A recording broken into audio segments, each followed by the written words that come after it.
1600 square mile of কাঁচা রাস্তা। বাংলা ও ইংরেজি মিশ্রিত একটি বক্তব্যকে কেন্দ্র করে সামাজিক যোগাযোগ মাধ্যমে ব্যাপক আলোচনা শুরু হয়েছে।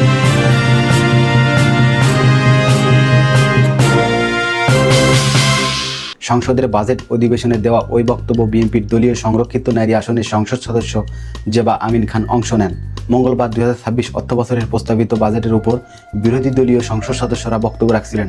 এক পর্যায়ে ভাঙ্গাচোরা ও কাঁচা সড়কের প্রসঙ্গ উঠে এলে জেবা আমিন খান বক্তব্য দেন এবং আগের সরকারের সমালোচনা করেন।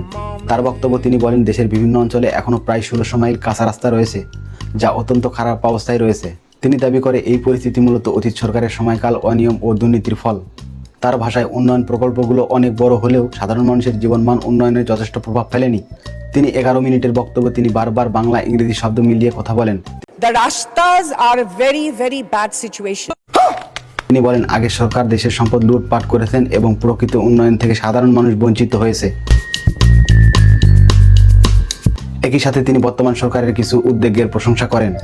এই ভিডিওটি আপনার কাছে কেমন লেগেছে অবশ্যই কমেন্টে জানাবেন এবং দয়া করে এই চ্যানেলটি সাবস্ক্রাইব করবেন।